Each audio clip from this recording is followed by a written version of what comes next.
Welcome back to Death by Southwest, the show where each week we explore a different grisly murder story unique to the American Southwest.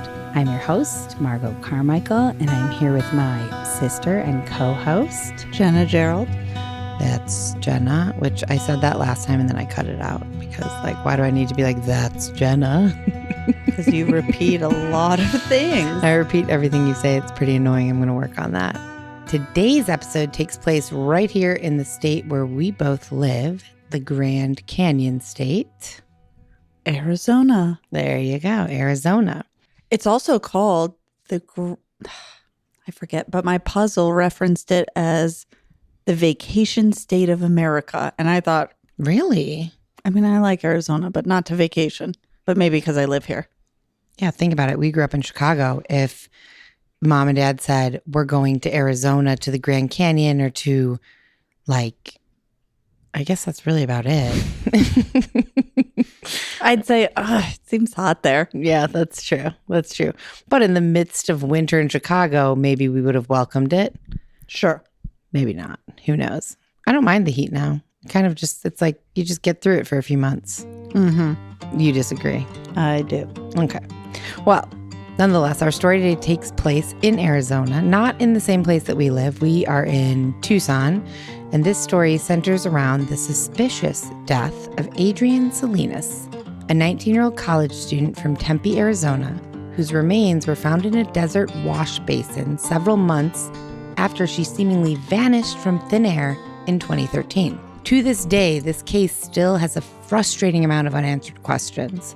So much so that investigators have never actually referred to it as a homicide investigation, but rather a death investigation. So no one's been a person of interest, but no one's been convicted. I guess I was going to say, well, you'll have to wait and see, but I guess I can say, yeah, no one's been convicted because it's not considered a homicide investigation. It's a death investigation. Yeah. So persons of interest, certainly, but no, well, that's all I'm going to say. I'm going to curb myself from oversharing here. I know that's rare for me. So before we get into today's story, let's talk a little bit about Arizona. And this story takes place in Tempe, Arizona. I'm not a huge fan of Tempe or Phoenix. And for listeners who might not be familiar with Arizona, let's see. We live in Tucson. Tucson is 60 miles north of the U.S.-Mexico border. So we're towards the very southern part of Arizona. Tempe, Phoenix, Scottsdale, Glendale, all of those places are about 2 hours north of us. So pretty much right in the middle of Arizona, right? Mm-hmm. Yeah. Central Arizona, yeah. And we are, 60 miles north of the Nogales, U.S. Nogales border. Yep, that's right.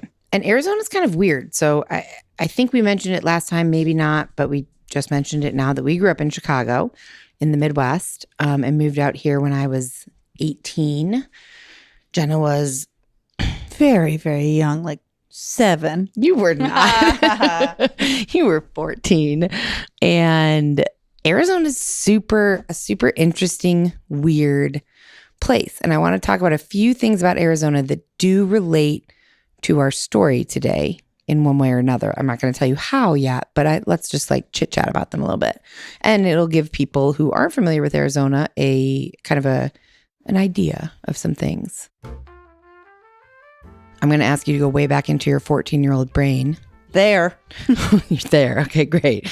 So before we moved here, did you know what a monsoon was? Absolutely not. Well, no, I had heard monsoon. I had never experienced a monsoon. And also monsoon, I believe, means something different depending on your location in the world. My first introduction to a monsoon was Jumanji when it was the monsoon in India. Oh, that was a real monsoon. Right. You think that monsoons are different here in Arizona. A monsoon means something different in Arizona slightly than what it does maybe in India or other parts of the world. I believe the definition is probably the same. Mm-hmm. And also, I think something that's interesting and about podcasting and listening to yourself is that you recognize things that me repeat and kind of have a tendency to maybe overuse. I say obviously and ultimately all the time, way too much. And you say and also. And also. Give me a little 30-second thing about and also, because I feel like people are going to recognize that you say that a lot. Sometimes I say but also, but what I'm trying to do is not say but, because if you say but, it kind of negates the first part of the sentence. So I say ba ba ba ba ba, but even but also, but the but kind of erases that, or like says that first part of the sentence isn't important. Yep. I remember you telling me that a long time ago. Okay, sorry, I took us a little off topic there, but a monsoon is defined as a seasonal change in the direction of the prevailing or strongest winds of a region. Monsoons cause wet and dry seasons throughout much of the tropics. They're most often associated with the Indian Ocean, and they always blow from cold to warm regions. So that definition still lands true. Mm-hmm.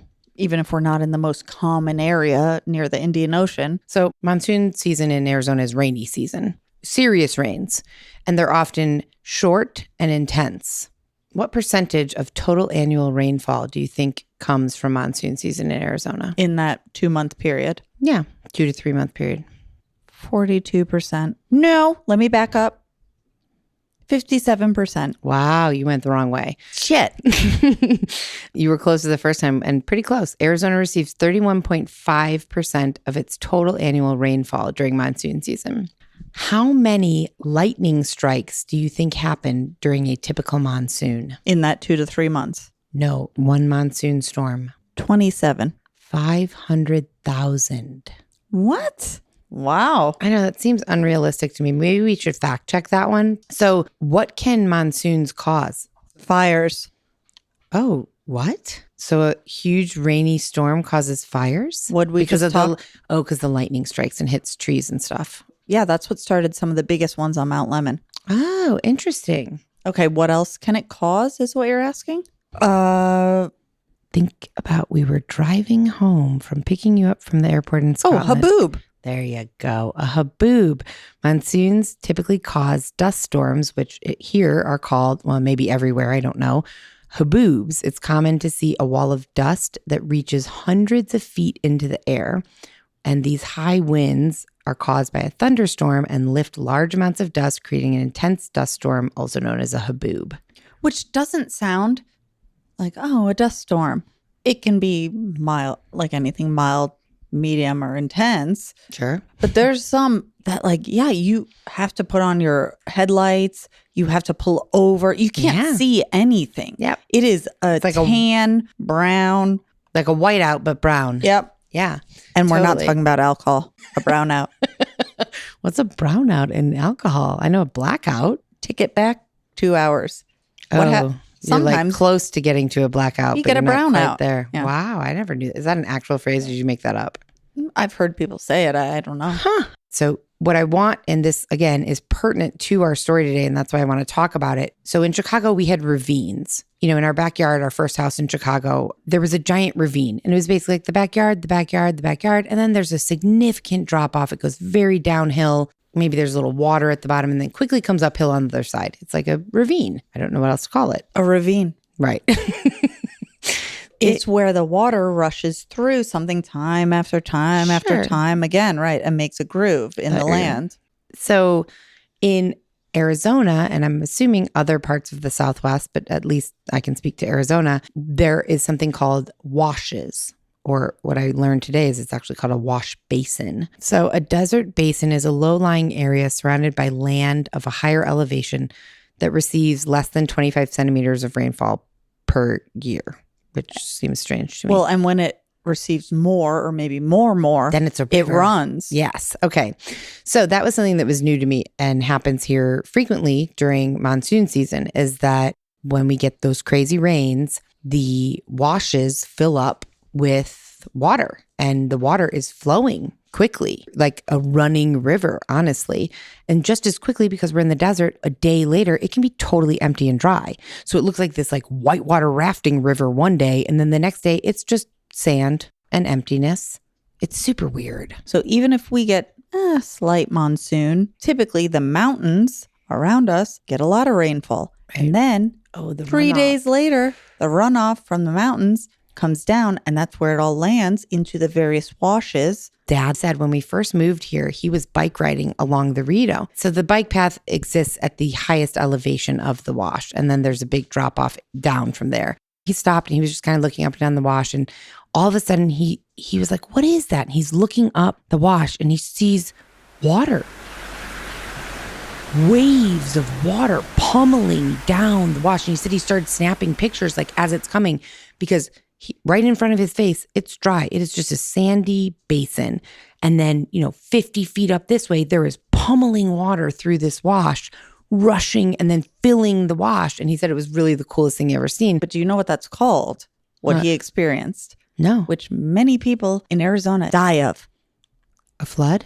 A flash flood. Oh, a flash flood. Right. Okay. Did you know that there is something called Arizona's Stupid Motorist Law, which allows rescue agencies to collect up to $2,000 when they have to go rescue someone out of a flooded area? If this rescue agency can determine that you drove purposefully into this flooded area, they will charge you $2,000 or more because you're an idiot, basically. I didn't know that's a thing or it's a real law. Guideline, a law. People think like you're going to die in a flooded street from rain, like rainwater. What? It sounds unrealistic to me, but it's a real thing here. Do you know the proper thing to do though, if you are driving and you don't recognize how deep the water is?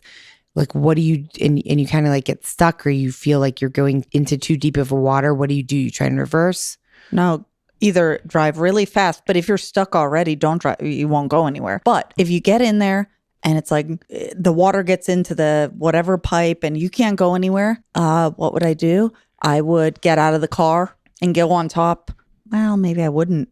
Roll up the windows, turn off the engine so it stops sucking water in the pipe. Ooh, that sounds smart. Okay, what's the answer though? If you get caught in a flood, stay in your vehicle if the water is moving quickly. If the water isn't moving quickly, abandon your vehicle and move to higher ground. Swim. Yeah, that seems like good advice.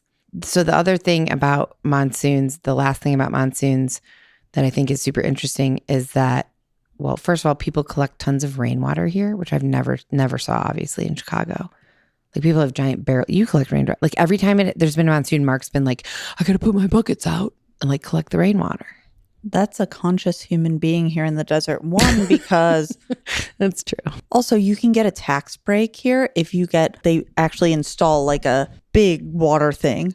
Another benefit of catching rainwater and then watering your plants, your garden, is it's ionized from if it's been lightning. Oh, wow. So that was a lot about Arizona and weather patterns in Arizona, but I promise you it relates to our story today in some kind of way. We're going to come full circle with this initial conversation about Arizona. And there's obviously way more about Arizona that's interesting, but this, like I said, is pertinent to our story today. And our story today, it was a while ago that I mentioned it. So let's revisit that. It's about the death. I'm not going to say murder because it is still not deemed a murder, but the death of Adrienne Salinas. Don't miss what happens next in today's episode. We'll be right back after a short message from our sponsors.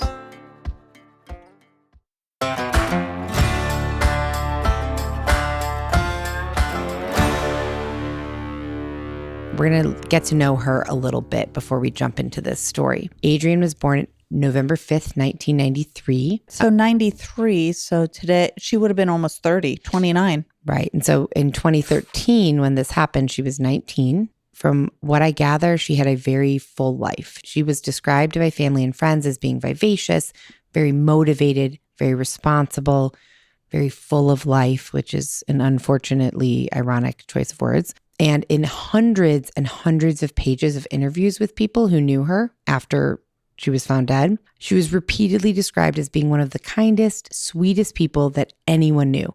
Hundreds of pages of interviews. The only even remotely negative thing that was said in any of these interviews was that she frequently lost her phone. She always lost her phone, which may or may not be important. So keep that in mind. That actually is a good thing if that's the worst thing. That's what I'm saying. Can you imagine what they'd say about you? I cannot. I don't want to say about me or you. Duh. I'm not going to speak ill of myself, though. Right. Yes, that's fair. That's what Michael says in fights. Like, sometimes I'm all, can you stop shitting on me? He's all, but this is an argument. I'm not going to shit on myself. I'm shitting on you. Which makes sense, but so yeah, that's the whole point, is that that's not even a remotely negative thing, but that's like the only thing that you could even closely associate with being negative about what people said about her. And beyond no one really having any bad words to say about her, she was also described as being intimidatingly intelligent, somewhat private, and being very friendly, but really only keeping a small group of close-knit friends. And these were people that she had attended high school with, Arcadia High. She had recently moved in with two of these very close friends from high school, Shani Duggan and Rebecca Flores. She also had a boyfriend, Francisco Arteaga, who was often referred to as Fran.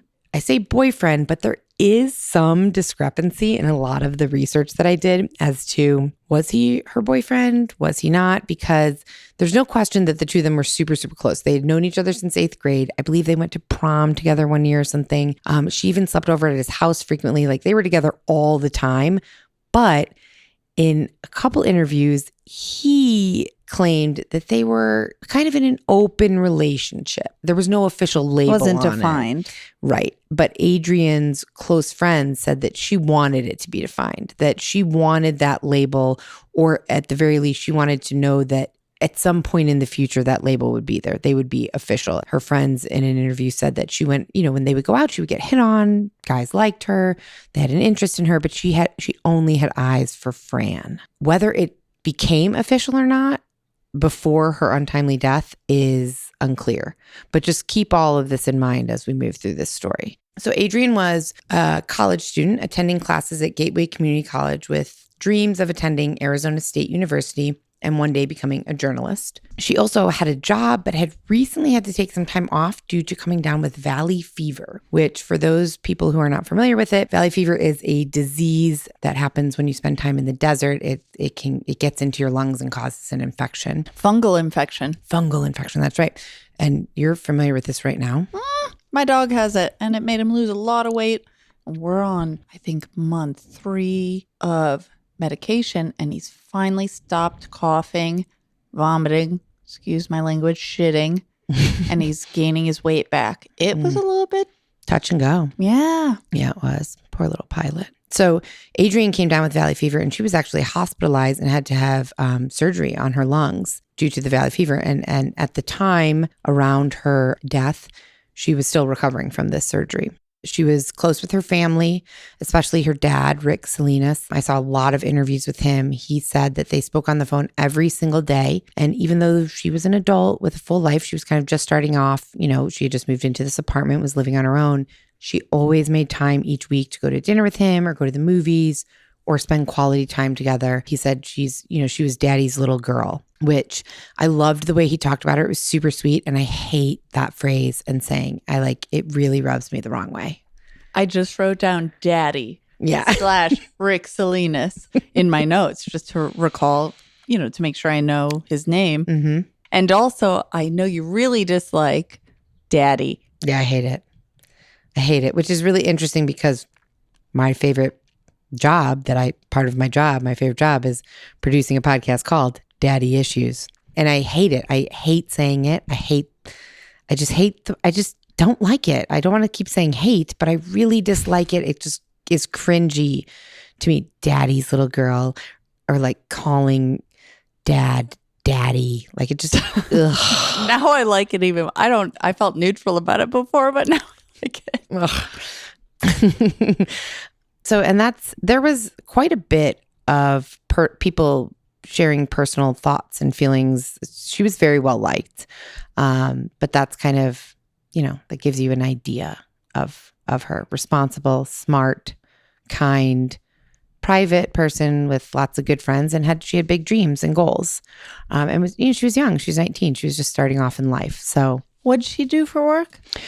She went to school? She went to school at community college, trying to go to ASU. Right. And it didn't specify what her job was. Well, she had a she job. Didn't. No, she had a job okay. Because it said she had to take time off for the valley fever. What did she do for fun? That I didn't come across. Damn it. Yeah, write it Trying down. to get to know her. I know she had a dog and several cats. That's something? Yeah, she liked animals. I mean, she wanted to be a journalist, so I'd imagine she was a reader, a writer, fan of the news, current events, things like that.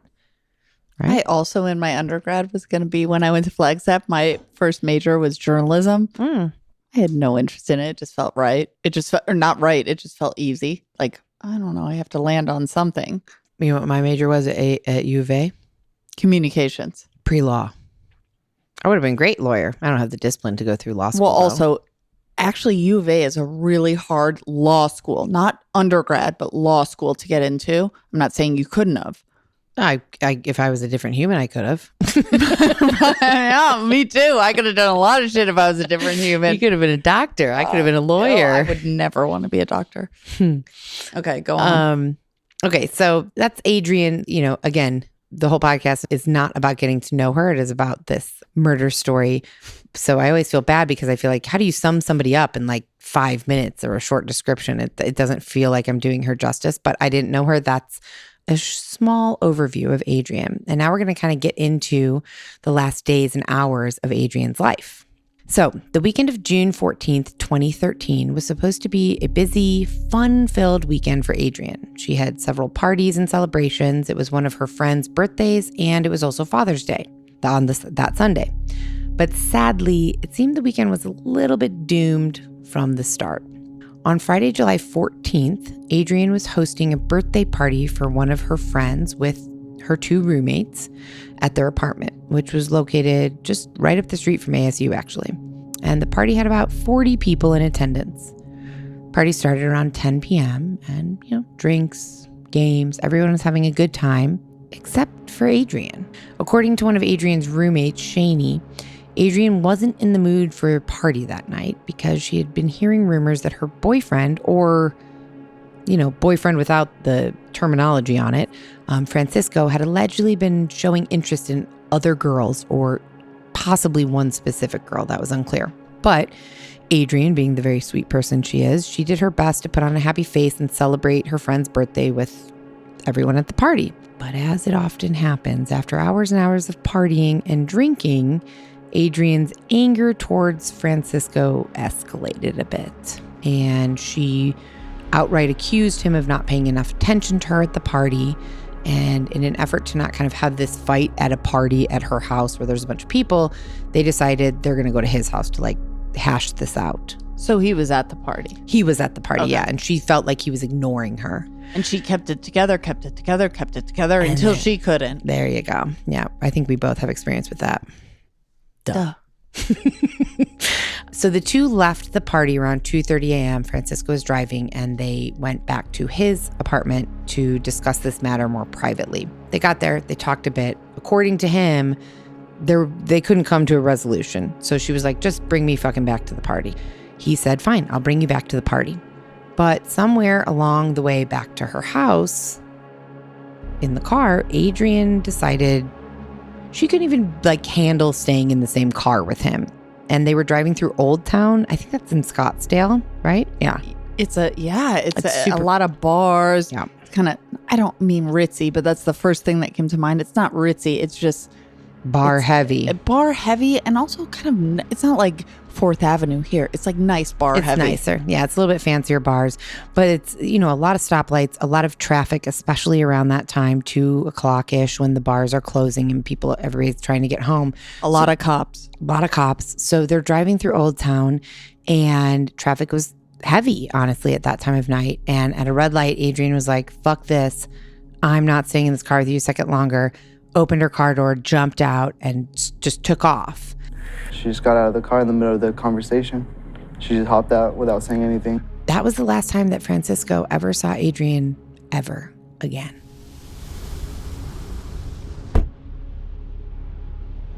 Which, you don't pull over and He was at a stoplight. Okay, but you go through the stoplight. Once she gets out of the car. and you find somewhere to pull over. You get out of the car and you go after her. No, it's 3 o'clock, 2:30 in the morning. She's How old drunk. is he? 19, 20. Yeah, I guess. And he's been drinking, I'm sure. I get it. Maybe he's not supposed to be.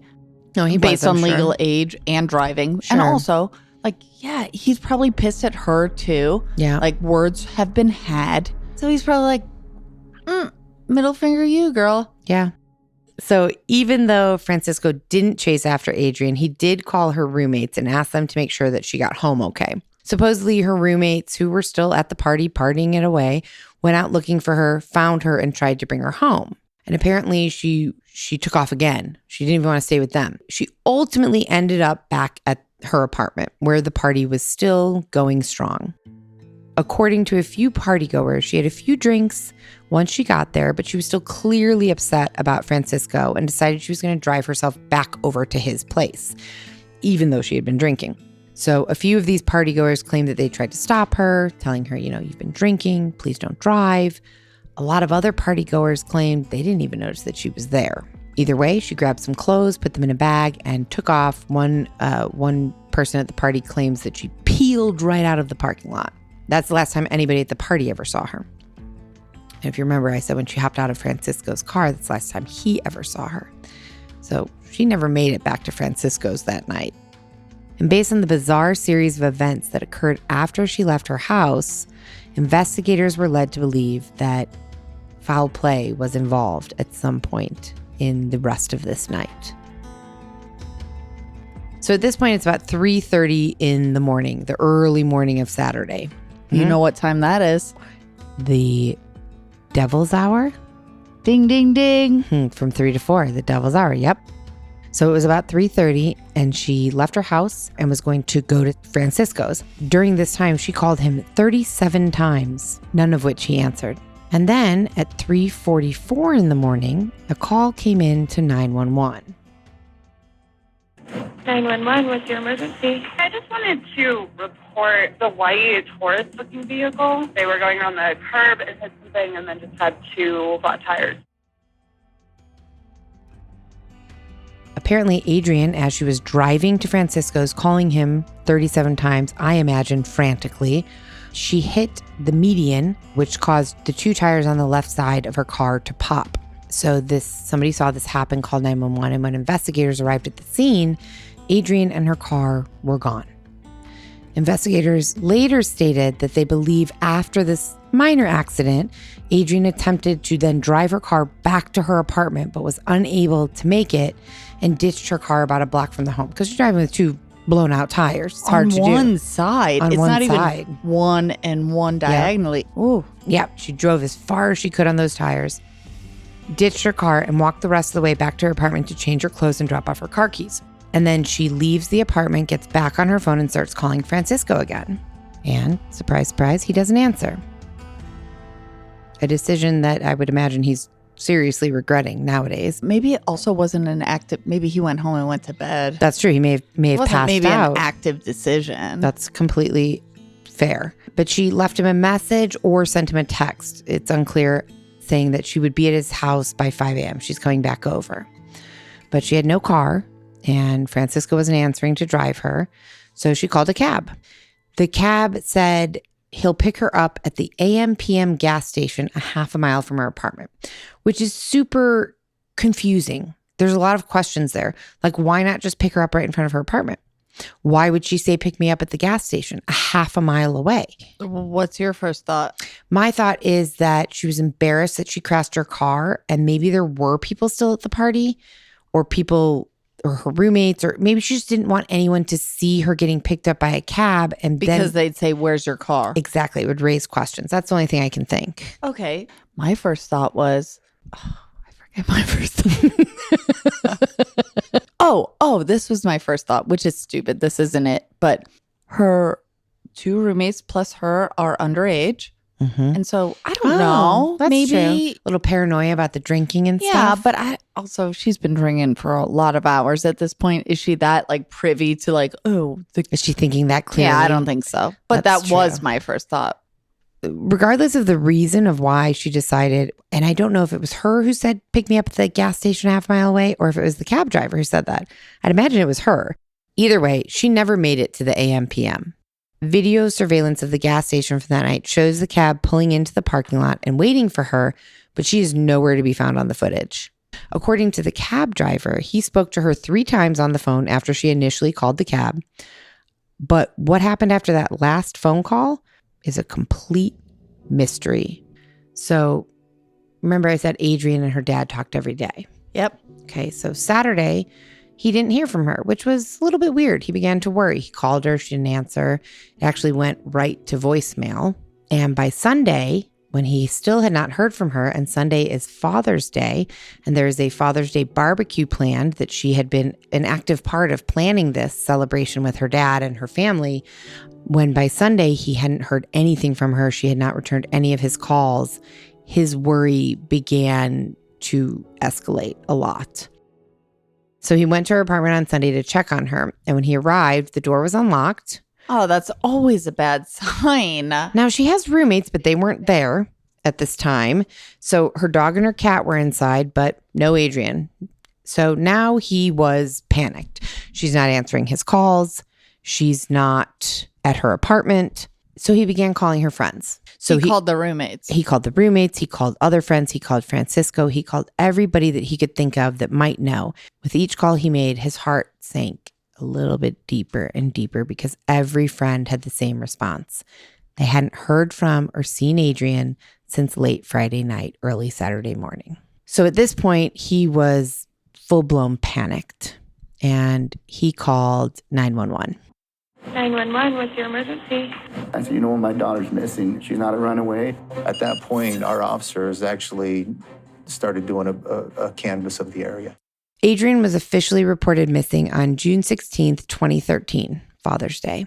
Police quickly showed up to her apartment along with friends, family, and her boyfriend, Francisco, who also claimed that he hadn't seen or heard from her since late Friday night, early Saturday morning when he dropped her off back at the party after tried to drop her off back at the party when she escaped Hopped his out. car. Yeah. So police were canvassing the area, talking to everyone, which seemed a little strange to me because I guess that's 24 hours missing, but isn't it usually longer to report a missing 48, person? I thought. Yeah. So, she technically was missing from early Saturday morning, and this is just Sunday now. And I'm not saying that that's not cause to worry. If I didn't hear from you, we were together and I didn't hear from you until, the next day around lunch, and still hadn't heard from you. Yeah, I'd be concerned.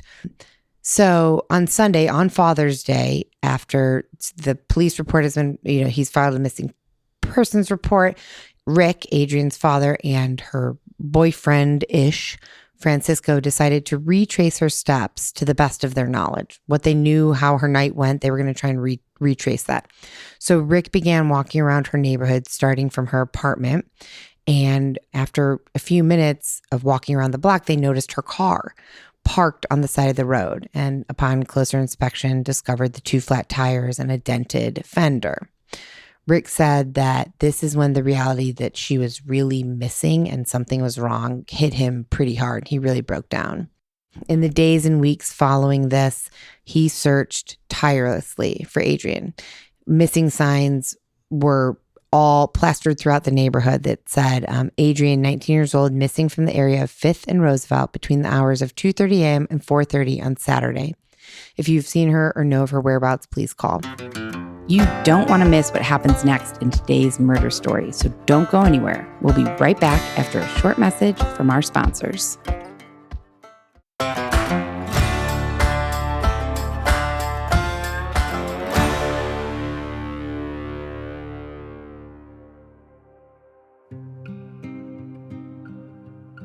But shockingly, it seemed no one had seen her. She just kind of vanished. No one came forward.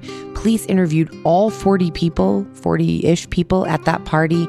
No one had seen anything, heard anything, nothing. And obviously Rick, he didn't seem to think that the boyfriend, Francisco, was a suspect because, they partnered up to walk around the neighborhood and put up missing signs and things like that. But investigators weren't so sure. They definitely looked at Francisco as a suspect immediately. He underwent 3 different lie detector tests, and they questioned him multiple times, interviewing him extensively about that night, about his relationship with Adrienne, and specifically about the trouble that they had kind of recently been having, the arguments and stuff that they had had. And so at this point, Francisco, the boyfriend, is kind of a target suspect because there are no suspects. Nobody has anything bad to say about her. She didn't have any issues with anybody. Nothing really pointed the police in any direction except for the boyfriend. And in an interview that I saw with one of the main lieutenants on this case, he was saying, it's really a lot more rare than people think that when someone goes missing or is murdered, it's much more rare that it's just a random killing, a random kidnapping. It is much more prevalent that it is someone in your life, someone you know, someone you have a problem with, someone you're close with even. I'd imagine, I have no idea, I don't know the stats, but I'd imagine even much more so someone you're romantically involved in with. Police also interviewed Francisco's roommates, who all said that he got home sometime between 3 and 4-ish a.m. on that early Saturday morning and went to bed and was asleep in his bed when they woke up and went in the morning. He was trying to, I guess, get a hold of Adrienne that morning, couldn't, and was frantic, distraught, crying. And police seemed to feel that the roommate's story and Francisco's story, it was all true. So he was never officially named as a suspect. So now who are they going to look to? The cab driver. Yeah, that's right. So they looked to the cab driver, the one who was supposed to pick her up. His name was Tom Simon Jr., the son of Tom Simon Sr., who his dad owned the cab company. As they started looking into him, they realized that there was some reports made about his behavior in the past, in recent times, and that it was suspicious and weird. Several women that he had driven in his cab had made reports that when one woman in particular said when she was driving in his cab, he was telling her a weird story, and then he pulled over and got out and pulled a hacksaw from his trunk. He didn't harm her, but he just showed her this hacksaw. Weird. Another passenger said that he freaked her out. She thought there was something wrong with him and that he was a very odd guy. In another reported incident, someone called in a tip and mentioned that a woman was heard screaming in his apartment late at night, but they never found anything. Nothing ever came of that. But at this point, police decided to put Tom Simon Jr. under surveillance. And so they were watching him, and they noticed pretty soon after they put him under surveillance that he started making something, I never heard this before, called heat runs, which apparently it's like he knew he was being followed. So instead of like, this is his regular cab fake route. Runs. Yeah. He was making erratic turns. He knew he was being followed. It was like he was trying to lose somebody. They eventually showed up at his house, and this is what happened. On June 25th, Detective Akey went to Tom Simon Jr.'s house to try and get him to take a polygraph. Can we just knock that out? I can give you a ride. I don't want to do it, man. Why is that? Why wouldn't you want to? Because I don't trust those things. I don't know. The lawyer said not to. What lawyer? I personally don't care. I just, well, I didn't think the you lawyer cared. said not to because, and not to talk to you guys anymore. And not to talk to us. Yeah, because you're really hassling me at this point. No. I was a hard worker. A lady called me. I went there. She wasn't there. End of story. If you guys don't believe it, go get a warrant. Take me to jail.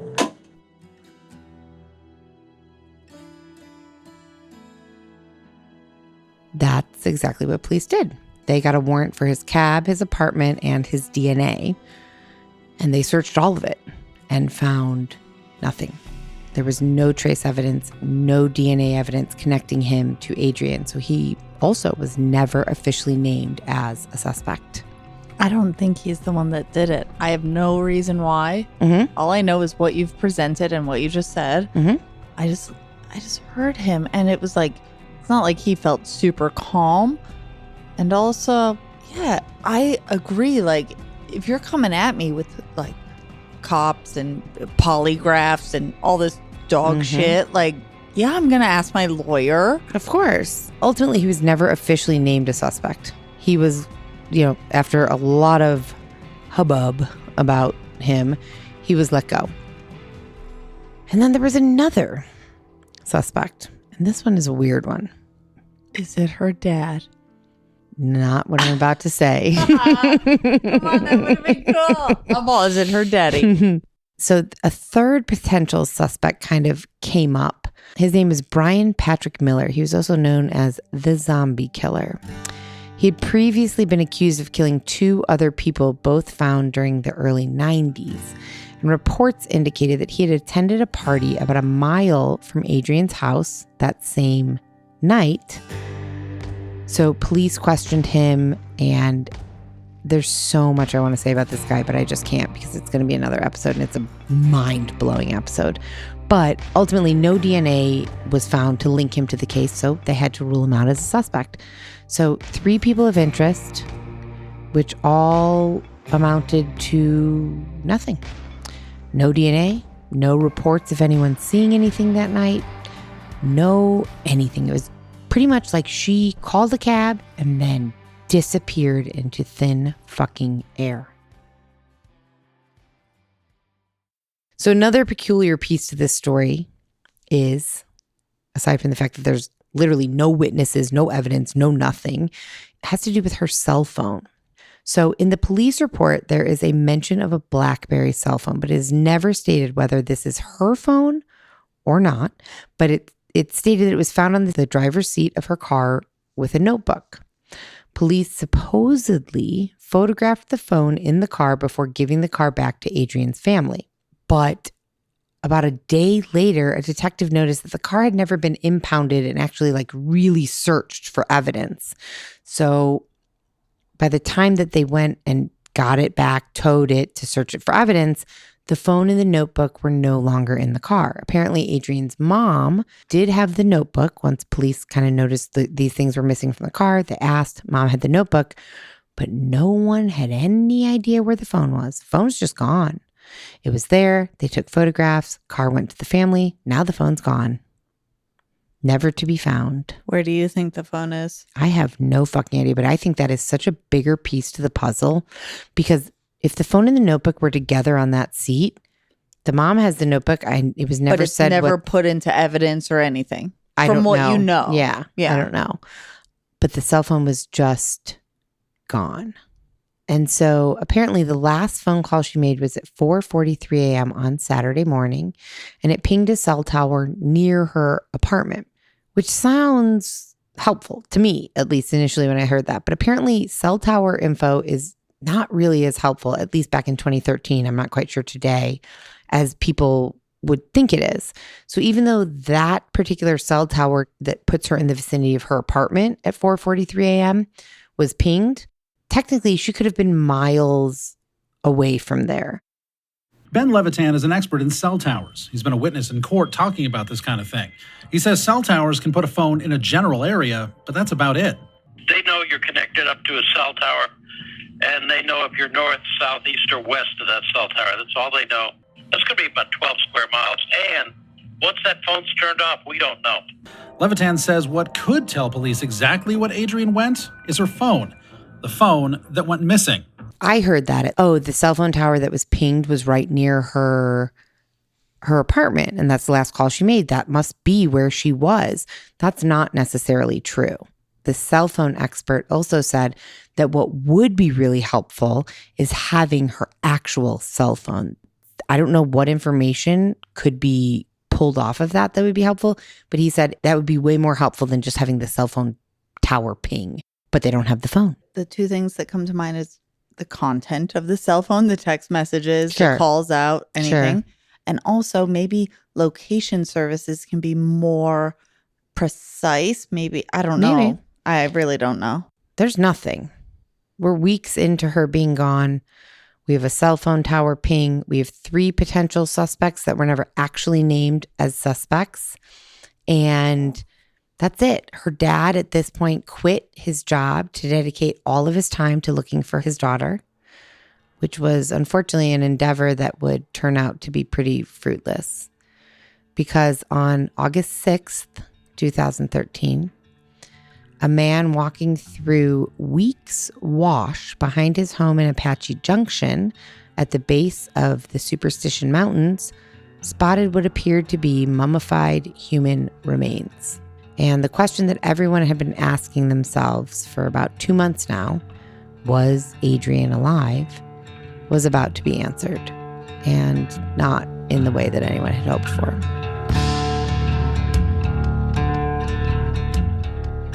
So Lieutenant Alan Akey from the Tempe police was the first detective that was assigned to this case.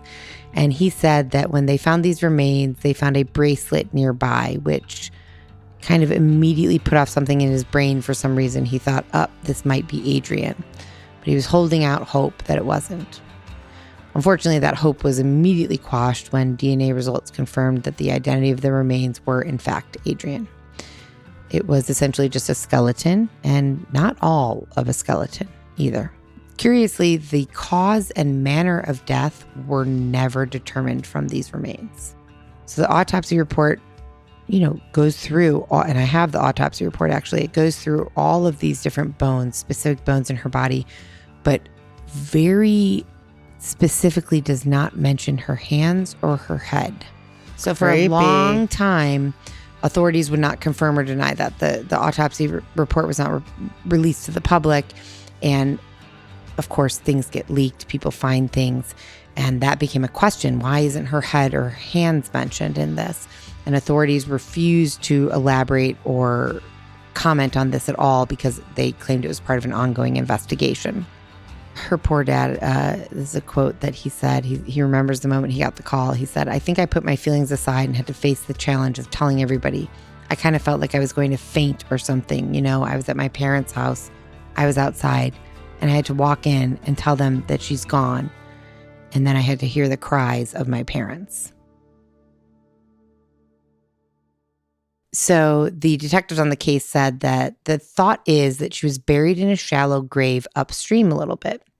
The challenge from the recovery of her was the wash that she was in experienced a tremendous amount of water and flooding that we believe brought her body from wherever it was buried to wherever it ended up. And this was a huge issue in this case, is that they couldn't determine exactly where she was buried. That created huge challenges. There was no crime scene. Her body was ultimately found about 30 miles from her neighborhood. The detective said, as a homicide detective, you want to process a crime scene. In this case, we didn't have a crime scene in Tempe. And then in Apache Junction, the recovery area, we didn't have the actual spot where the body was prior to where it was recovered from. She was definitely moved by the water, but it was hard to say how far she moved. We're still looking for her cell phone, so that's outstanding. And if we found the dump location, which sounds like such a bad way to say it, but if we found the dump location, maybe we'd find a phone or any other items of hers that would help shed some light on what happened. So Morgan Lowe of the docuseries Unresolved reached out to the Maricopa County Flood Control to see if there's any way to narrow down where she may have been buried or initially dumped based on the amount of water in Weeks Wash during that July storm. Morgan spoke to this person and said, "The reason we are doing this interview is that there was a body of a missing girl that was found at one specific spot. Is there any way to be able to tell how far up a body might have been buried given the amount of water that was coming down the wash?" And Daniel Hens, a meteorologist with the Flood Control Agency, said, "I can't answer that question. But what I can answer is this. Water is powerful. Water is heavy. A cubic foot of water weighs approximately 62.4 pounds. We're talking 600 plus cubic feet per second. So roughly 40,000 pounds of pressure being pushed every second where our stream gauge was." He said that's enough water to uproot trees, move cars, and unearth a buried body. But he could not speculate on how far up the wash she could have been buried and so far she was found. Still, you don't think of water like that. I do. I know water is the hardest and softest element in the world. It is the hardest. It's the most powerful. And it's the softest because it can just flow and ebb and flow. But this is just my idiot brain coming on board. I'm not a meteorologist, an archaeologist, a landologist. I'm guessing they know this. Like, which way does the water flow from? Sure. So they found her body at X. Mm-hmm.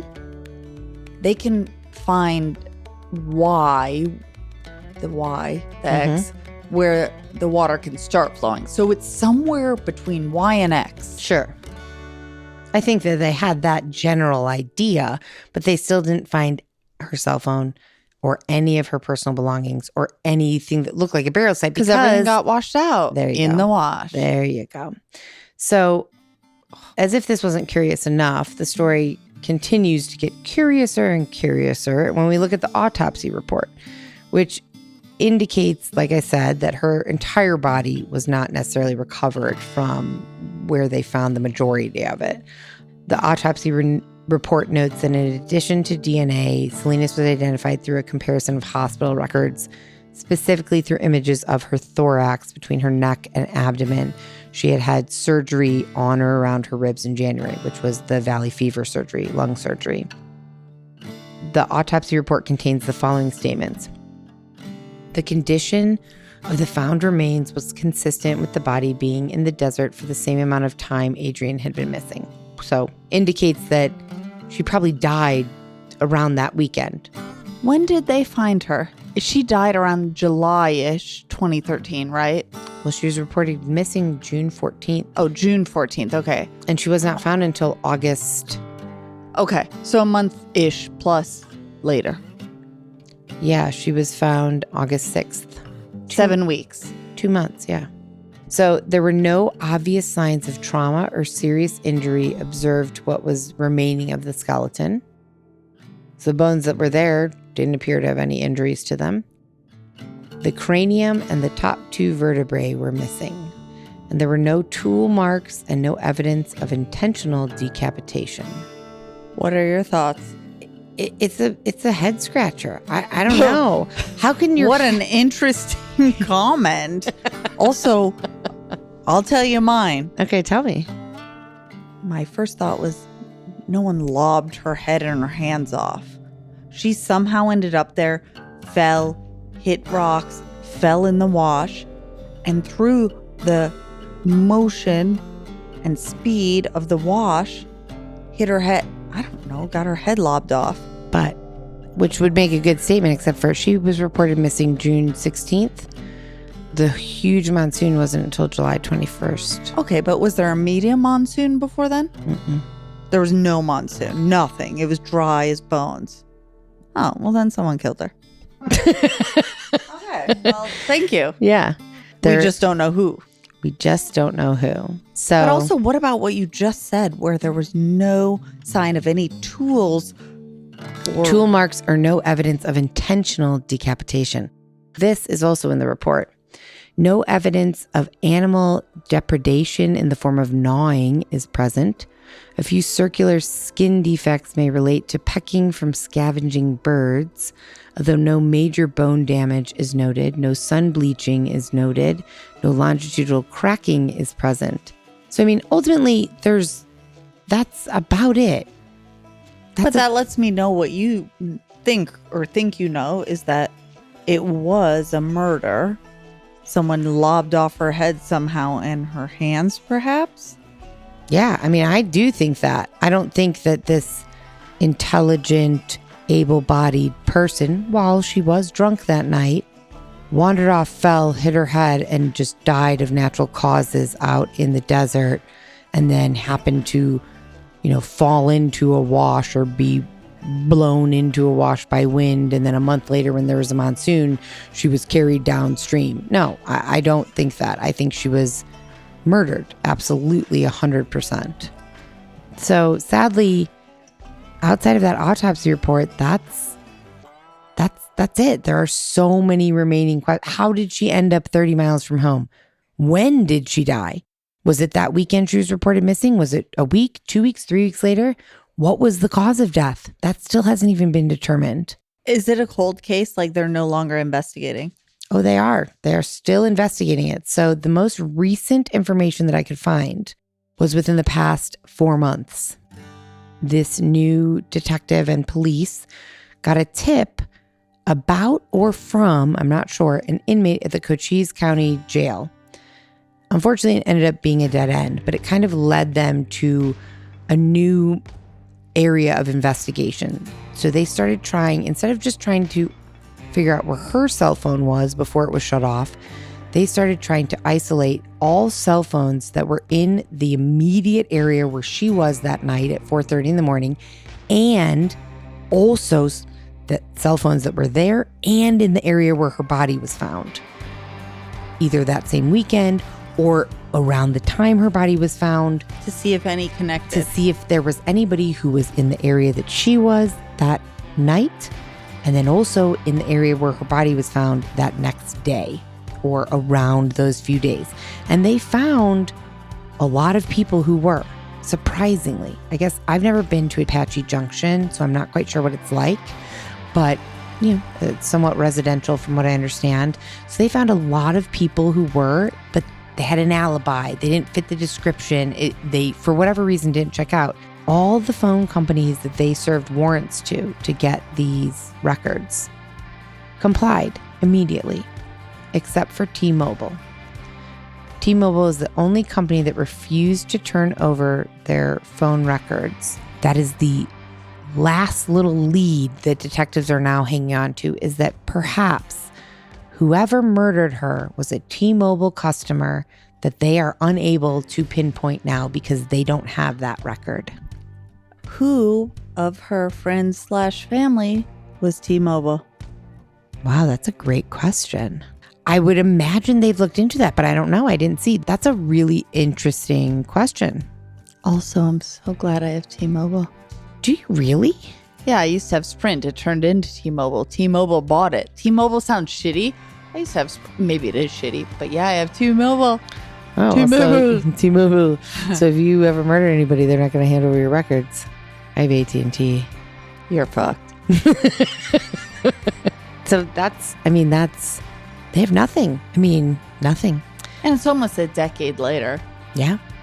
No crime scene, no cause of death, no time of death. Just mummified bones and very little else. Outside of that, I guess that's all. My sympathies go out to Adrienne's family. Anybody who has any information about this or any other cases that we discuss, please, please, please contact us on any social media platform or at our Gmail account. All of that information is in the show notes. And with that, we are going to sign off. And I'm going to say right now, I'm going to make the promise that next week, it's not going to be an unresolved case. We're going to have a resolved case. Well, you just lost 500 million listeners. Maybe people like, just kidding. Maybe people like unresolved. I don't mind either way. Okay, well, that's true. I guess I want to hear what you guys like. Do you like a resolved case or you like an unresolved case? Either way, I think just to keep it interesting, we'll do a resolved case. And with that, we will say thank you for listening. And we will see you next week. And a good night and good luck. Bye. And if you want to see pictures of the victims, the murderers, and any additional related images, head over to our Instagram right now. Our handle across all social media platforms is death, then the letter X, and then Southwest spelled out. So DEATHX SOUTHWEST. Death X Southwest. Death by Southwest is a Cavalry audio production. Hosted by Jenna Gerald and Margot Carmichael. Produced by Margot Carmichael. Associate produced by Jenna Gerald. Executive produced by Dana Brunetti and Keegan Rosenberger. Audio editing and sound design by Revision Sound. Music by Soundstripe. And a special thanks to Edward R. Murrow for letting us borrow his famous sign-off phrase, good night and good luck.